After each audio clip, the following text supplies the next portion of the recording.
if I'm gonna purchase this camera, for me, it has to do like 5 things. 5 things, and if it can do that, I think that it'll be worth buying.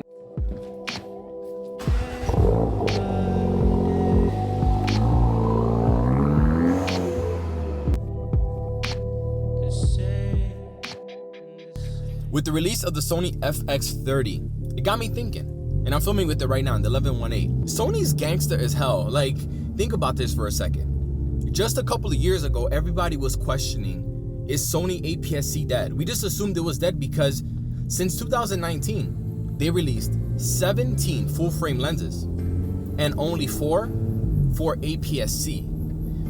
And that includes a trio of lenses that they released this year. With that in mind, now they release the most expensive APS-C camera that they've ever released, right? This is a $2,000 plus cinema camera. Now it's even more niche than a regular camera. Does Sony expect us to buy full frame lenses for this camera?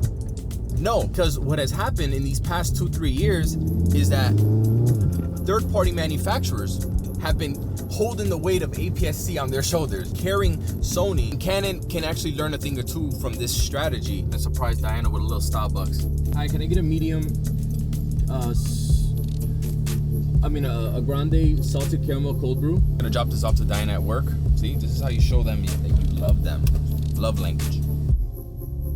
Hey, I'm here with the coffee. Find out. Here, you love? Thank you. If I could give you one piece of relationship advice, just let them know that you're thinking about them. The little things go a long way. All right, here is the FX30. I know what you're thinking. It looks a lot like the FX3, and it does, and I think that's a good thing. I think it looks really good. And what's funny is that there's actually a couple of advantages, to the FX30. It has some features that the FX3 doesn't have. Speaking of the FX3, I have to profess my love for the FX3. This is my main studio YouTube setup workhorse. There's this top handle.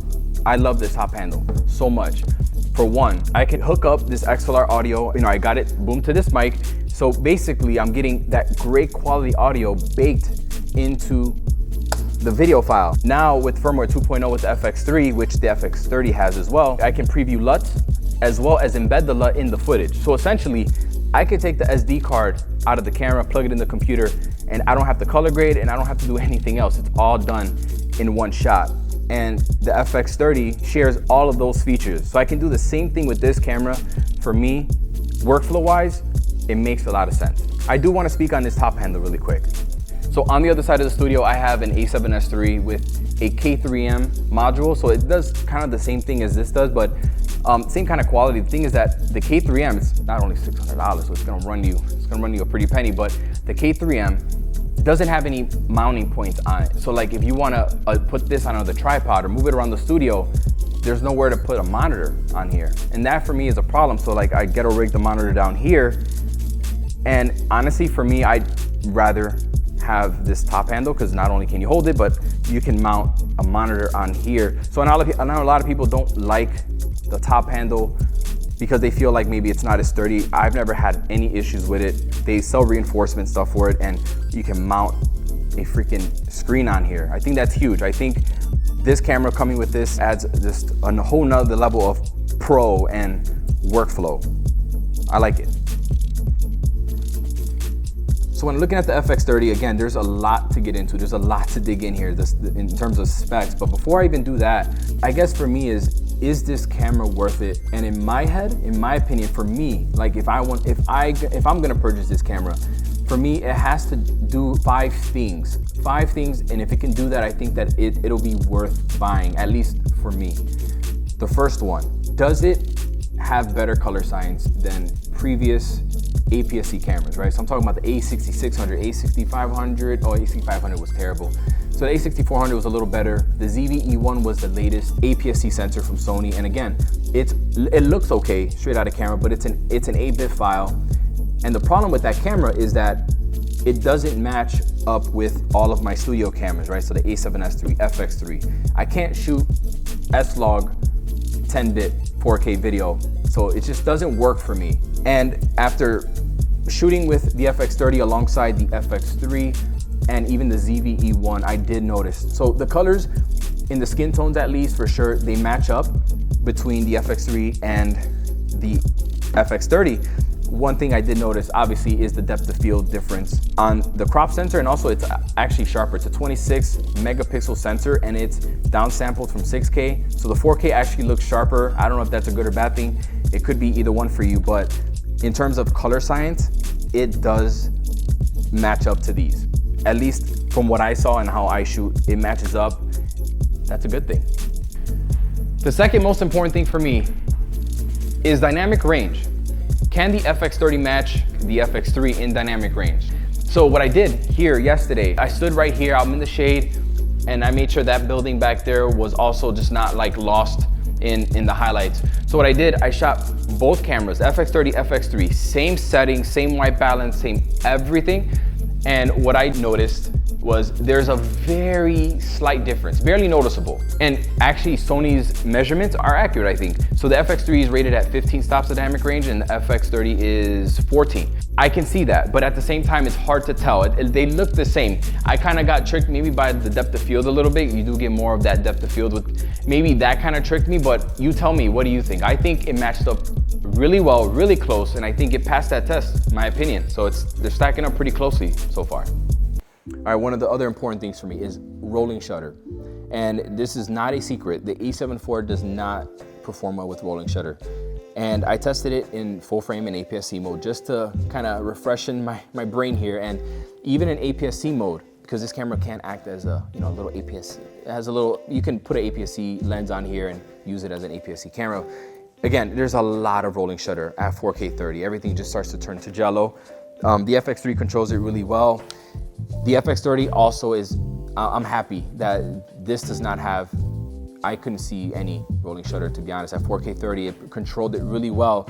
And that would have been honestly a deal breaker, because the other APS-C cameras like the A6400, even the ZV-E10, once you go to 4K 24, 4K 30, and you're panning, you're getting that jello effect, baby. You're not getting it with this camera though. All right, so the FX30, again, it has a 26 megapixel sensor. You shot some video at like 8,000 ISO, right? 8,000 ISO. I was shooting another video for Luminar, and so you gave me the footage and I graded it, and it was actually really clean. So we shot at 8,000 ISO. So this camera has a dual base ISO of 800 and 2500. So we were like 8,000, and the footage was pretty clean. So in S-Log, you could see a little bit of grain, but once you color graded it, you couldn't see it. I was actually surprised at how good it did. And if it could do good at 8,000 ISO, I think that I would consider this camera a good performer in low light, personally. The FX30 also has the same autofocus as the A7 IV. It's hard to compare because they're so good. It's like, how do you compare great and great? Like, which one's better? Honestly, it behaves a lot like the A7 IV autofocus, the touch tracking. Everything is, just like the A7 IV. So some of the highlight specs of the FX30. It can shoot 16-bit RAW through HDMI, so basically to a Ninja or an external recorder. It has time code, no time limit when recording, 6K downsample to 4K, and the fact that it doesn't have rolling shutter and it's sharper than the FX3, I think that's pretty impressive. And it has focus breathing and focus compensation like the A7 IV, and that's something that the FX3 doesn't have. And I know a lot of people are going to be complaining about that. Like, why can't the FX3 get a firmware update or whatever the case is? That A7S III, and I'm pretty sure, hopefully they will in the future, but it's kind of Sony-like at this point. I feel like there's a pattern here where a new camera, they'll throw in some new features in there and kind of tease you to come over here to get. It's like they want you to buy this camera to access those features, and I get it, it's marketing, right? But you do have focus map and focus compensation with this new camera, so it makes it even a little bit more tempting, honestly. In terms of the body, so this is the thing where I couldn't really get an answer on, but for the most part, it's the same body as the FX3 with a couple of different changes, right? So I feel like, okay, so the threads are different. These are silver, and the one on the FX3 are black. And I don't know if that's just an aesthetic change, or are the internals, what did they change in this camera? I don't know. But for the most part, the bodies are pretty much the same. I feel like the mechanism of, the screen, there's nothing different.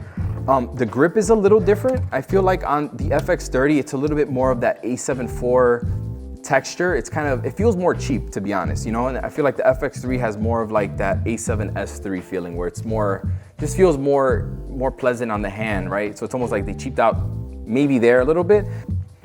So while we're at it, the FX30 has this pretty much the same menu system as the FX3. So, you know, the FX3 just got this update where, you know, they got this new menu system, a new way of, I mean, honestly, I really like it. It takes a little bit getting used to coming from like regular A7 cameras, but man, you get access to so many different things, right? Like Cine, what is it, EL?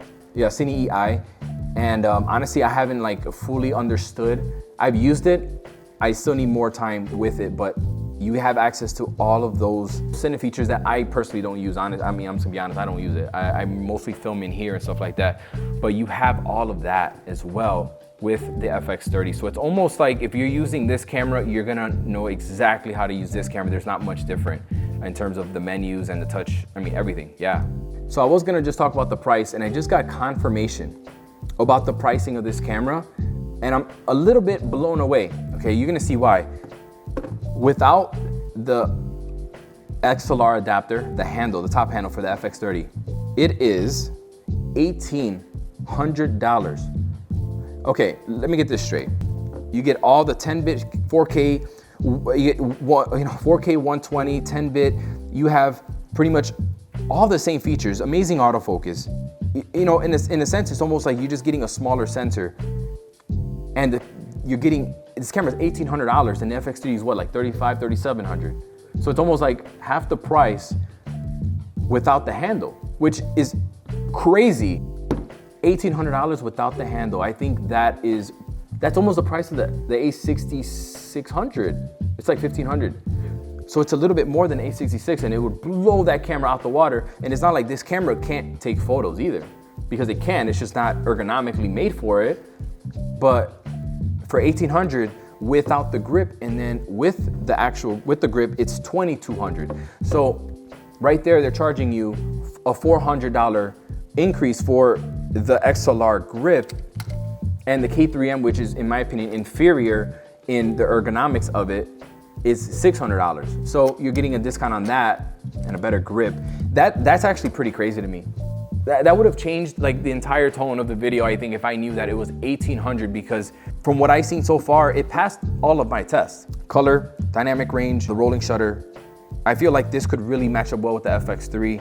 That's crazy, $1,800, okay. And you know, another thing that I wanted to touch on, right, is this sensor is a little sharper. I do see a sharper image, but you're probably, if you're gonna be shooting only APS-C lenses, you're probably not gonna get all of that resolution, right? So like this little 1.8 that I have on the FX3, this is one of their newer lenses, and you know, it's small, super light and compact. It's almost like there's nothing on this camera body. This lens is probably not it's good, it's probably not one of the best lenses. So if you're using APS-C lenses with the FX30, you're probably not gonna get full resolution, full sharpness, but I don't know, I feel like there's a lot going on here it's interesting. I gotta think about this more actually, but with all the APS-C lenses out there, there's a whole bunch you could throw on here for $1,800? For this, all of this? I just think that's crazy. That's wild. I think that is lowering the barrier to entry for a cinema camera. And again, I feel like that term sometimes is used a little too loosely. Cinema, for me, cinema camera is built-in NDs. I think of that right away. But there's more to that. And I think this camera definitely holds its own. It's wild. $1,800 for this, I think that's gonna be insane. I think the internet's reaction to this, I think it's gonna be cool. I'm definitely gonna get it now. I mean, come on now. It's lower than, it's $1,800. Wow, okay. Yeah, I don't know. I need to spend a little bit more time with this camera. Again, I only had it for a couple of days, but that's all I can get up for the embargo date, which is tomorrow. That's all I got for you right now. So yeah, hope you enjoyed it. I'm not trying to say the cliche thing. I'm gonna just, what are we gonna end here? How are we gonna outro this video? Because I hate outros. I mean, you just been speechless. Speeches. Okay, that was bad. All right, whatever, we'll cut her.